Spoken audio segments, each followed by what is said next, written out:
depuis que je suis revenu en Haïti, j'essaie de monter cette petite organisation avec des gens qui y croient également.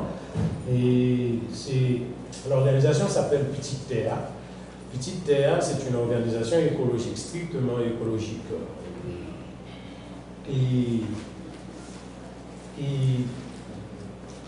milite dans le développement d'une conscience écologique, aider les gens à développer une conscience écologique.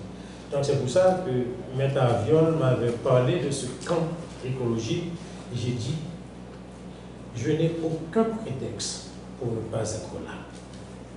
Je vais être avec vous. Certainement, je ne pourrai pas participer à tout le camp, mais je passerai vous voir au camp.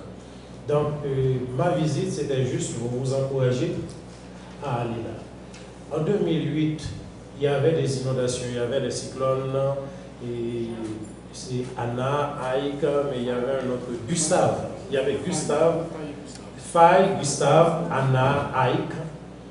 Et vous savez que Anna avait fait d'énormes ravages au Gonaïves. Mais ce n'est pas tant la ville de Gonaïves qui m'a interpellé, c'est plutôt si ceux qui connaissent un peu la région de Saint-Marc, quand vous quittez Saint-Marc, vous allez vers Port-au-Prince, vous regardez sur la gauche et vous voyez les montagnes. Si ça ne vous dit rien, c'est que vous n'avez rien compris tout simplement.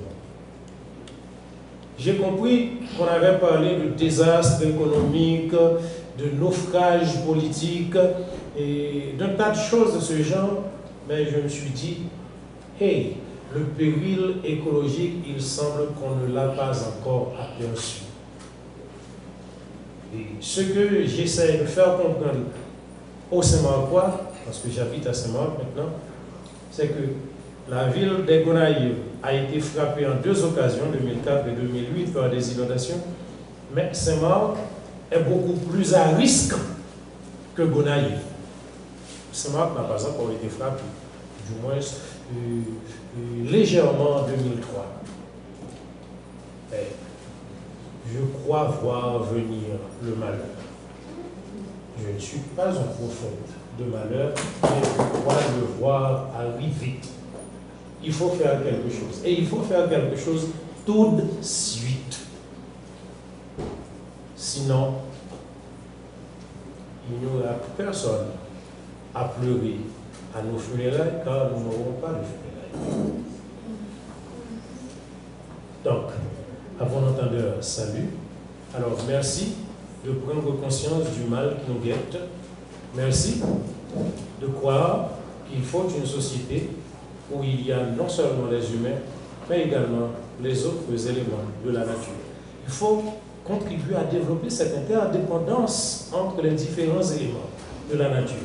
Les humains, les végétaux, les animaux, tous les éléments de la nature. Il faut développer cette interdépendance pour que nous apprenions que nous dépendons de ces autres éléments-là et qu'également ces autres éléments dépendent de nous.